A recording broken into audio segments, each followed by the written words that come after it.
Hello, Cancer. The moon whizzes through the zodiac each month, and this month, the moon begins in Aquarius, the water bearer, and ends in Pisces, the fish. Now, let's see how your ruling planet of the moon affects you this month, Cancer. I'm Pastor Rosemary, the Astrology Angel. Thank you for joining us. This is an angelic horoscope transmission from your mighty guardian angel Gabriel, who resides over all the water signs, and your specific Cancer angel Muriel, who resides over your cardinal water nature. And these are his messages for you in love, money, and health. First, we're going to start with the love transmission, Muriel's love transmission for you. Okay, this month, you're going to feel like people are predictable. So no one's going to really surprise you too much, not this month, not in August. And, that might, it might make you feel safe because predictability makes people feel secure. So it's not always a bad thing. But at the same time, you might also, because of a general sort of predictability that's sort of on the uptick, you may find that you're listening to gossip a little bit more. And the crowd may also find that you're starting to believe the gossip. And remember that forming these types of opinions based on gossip is not really going to get you to the truth. Because the truth is never really what people put forth, whether they're talking about themselves or whether they're talking about somebody else. People don't really tell you the things that are the most precious to them. They tell you oftentimes the opposite of what is most precious to them, so as to throw you off, so that you can't find what's really going on. And if the goal is to be able to handle somebody, like, how can I handle this person? If that's your goal, listening to gossip isn't going to help. And cross-examining the person isn't going to really help either. So what you need to do is remember that when it comes to people who are trying to do love magic and things like that, trying to find out the most intelligent way to go about it, like a science, because magic is an art and a science, just like medicine is an art and a science. Magic doesn't really work through the left brain and the intelligence thereof and the wisdom thereof. It doesn't work like that.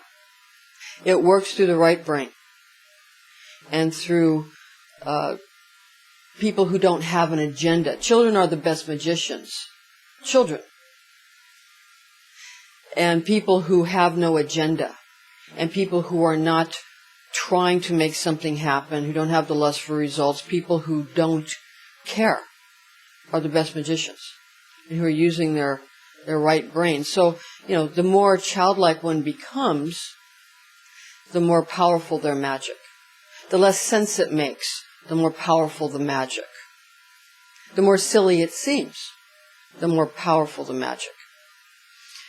Because if you're trying to accomplish something with love magic or whatever you're trying to do, if you have an agenda, that gives you a lust for results. It doesn't happen. So not powerfully anyway. And there are things that are predictable. However, there is an element of chaos and the butterfly effect. And this is where science and magic, or science and miracles, the explained and the unexplained, come together. Because at one point, magic or miracles become science and vice versa. And again, trying to be more intelligent than somebody else, I suppose, is one way. And not trying to do anything is another way. But becoming childlike is the ultimate goal of both. Because if indeed you could control everything, you would want everybody else to do everything for you, and you'd want your world to just be so wonderful and easy. It's kind of like when you're a baby. And that, of course, is the crown chakra, where the babe resides. The crown chakra of Keter and Rosicrucian Kabbalah. So, if that's the goal, you had it when you were a baby, and you lost it. So, and then we try to reclaim it. So what was the point of becoming socialized to be so adult? So you can, it depends on what you're trying to do. So before you enter into these things, like trying to understand Rosicrucian magic and that kind of thing, before you enter into these types of systems, try to figure out what is your goal. What are you trying to accomplish? What is your purpose? And then you'll have a better idea that you might already be there and not need to study all that, unless, of course, you enjoy it. If you enjoy it, study it, because it's meant to be enjoyed. I think that pretty much squares that away. But again, don't so much listen to gossip. It's very toxic. And there are two sides to every story. If there's two people involved, if there's three people involved, there's three sides to every story. So the more people involved, the more complicated the stories and the more complicated the gossip. And of course, again, people tell you what they want you to think to create a certain result. And whatever they're telling you is most likely not true, even if they try to tell the truth. People are always hiding what is most precious to them and never displaying it. So just understand that, and you'll have a better insight into what makes people tick. All right, now to get to Muriel's money magic. From the 1st to around the center of the month, around the 15th, money is going to be kind of tight. So you're going to feel that you want to sort of hold on to your money and really figure out exactly what you should do with it and hoard it away. Sort of a hoarding is going to occur. That might even get a little bit worse next month. But after the 16th of this month of August, that's going to get a little better. You'll feel more freed up with your ability to give and take when it comes to cash. And there's a little trick people have mentioned that you can, if you're right-handed, give with your right hand, receive with your left hand. It helps the circuit of money. If you're left-handed, of course, you want to reverse that. And also, the last week of August, you're going to feel more sociable, and you're going to feel like, and this gets in also to why you may be more prone to gossip again. But in money, it'll be good because it'll be more sociable. It doesn't necessarily have to be gossip. Just sharing. It's not gossip if the intention is not to harm. And it's not gossip if people understand that they really don't know what's going on with somebody else. And this is where you can use light banter and social discourse in order to improve your own situation. It's really not advisable to ask about other people if you're having readings. You can, and people do, and that's fine. But what you're actually getting when you get a reading, no matter what anybody tells you, what you're actually getting when you get a reading and if you ask about yourself, of course, you're getting a reading about yourself. Then you say, well, I already know that. Fine. But if you ask about somebody else, what you're getting is how that person is in you. It's the person that is within you. Because we're all a hologram of the entire universe. So everybody that ever has existed, or ever will exist, or does exist, is inside of us.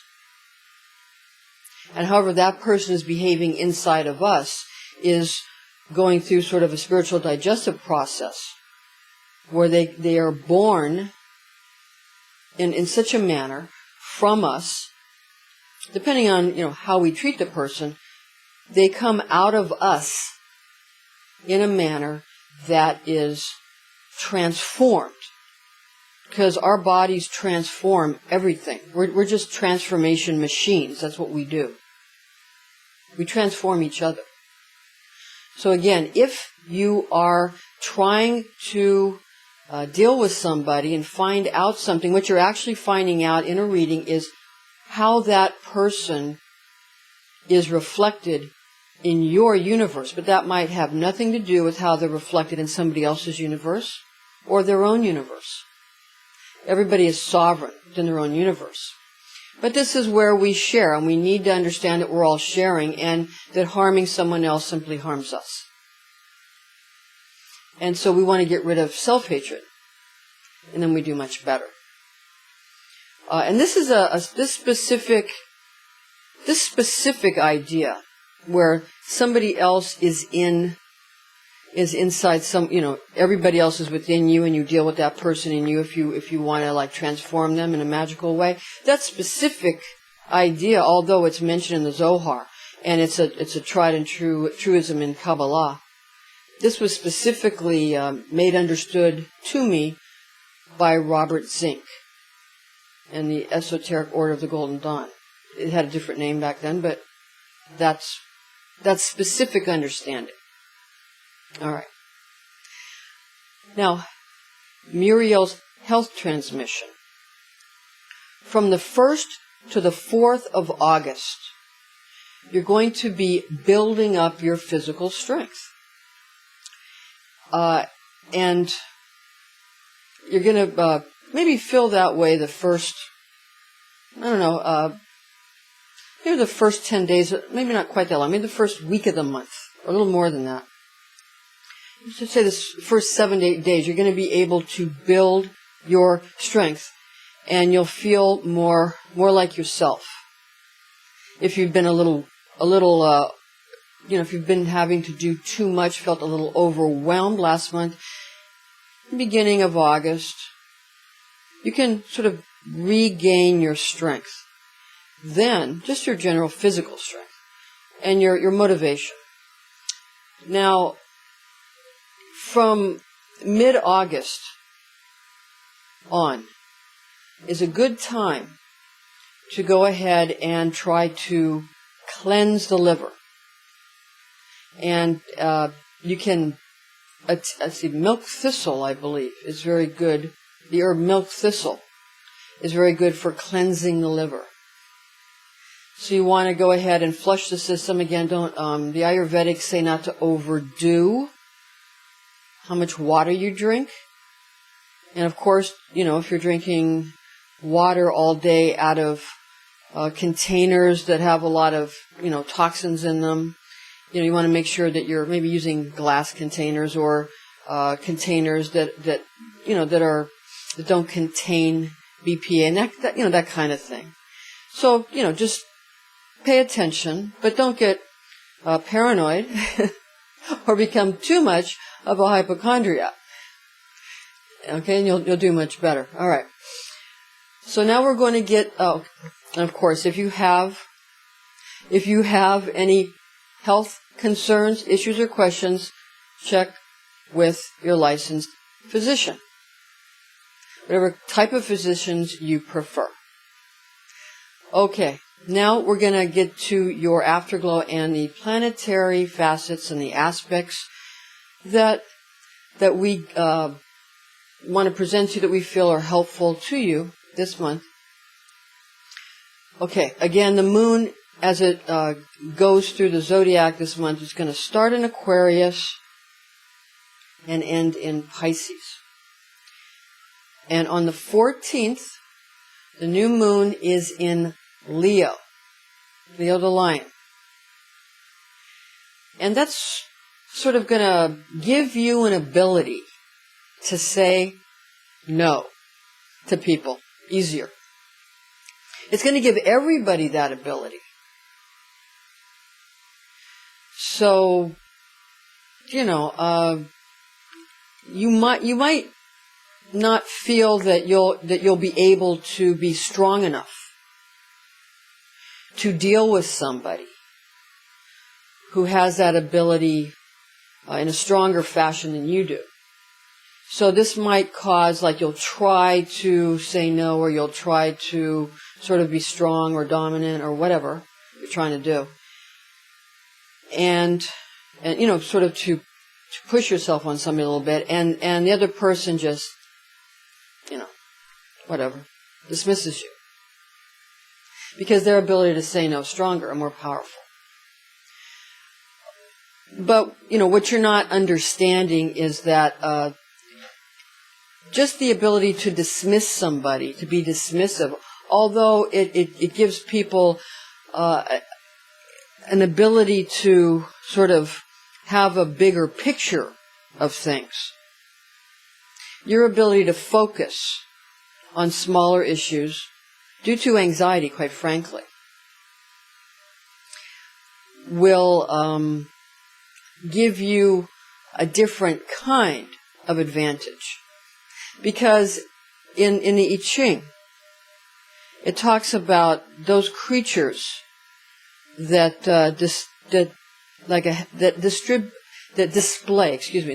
display anxiety. Like when a person does this, that shows they're anxious. It's a tell. And we all have them. But that shows someone's anxious, or they're having anxiety. So when you do that, you begin to understand that these creatures who are more sensitive and can sort of feel how everybody else feels, empaths or sensitives, psychics, this kind of thing. In the I Ching, it states that these kind of people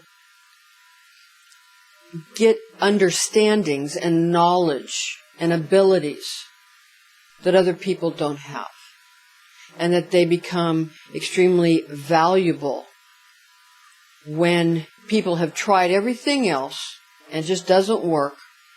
Then these people are sought after. So that, everybody has a value, everybody has a purpose. Serve your purpose, and you'll be fine. Okay, on the 29th, the full moon is in Pisces. And that kind of allows people to, who sort of want to, for less and less effort, achieve more and more, to find more confidence in that aspect. How you do that, it's very simple. It really is true, if you pay attention, it really is true that the less you do, the more everybody else does for you, and the more you do, the less everybody else does for you. Because if you're doing it, why should they do it? And if you're not doing it, then they'll do it for you. But they'll do it their way. So life is sort of a formula regarding how much do I want to do myself and have it more my way, as the song says. Was that Frank Sinatra? Or how much does one want to let somebody else do it and have an easier time, but it's really not going to be your way. So it's kind of, life sort of constantly equations about that, which we feel out, yeah? Okay. All right. Thank you for joining us, Cancer. I'm Pastor Rosemary, Astrology Angel, and join us again next month.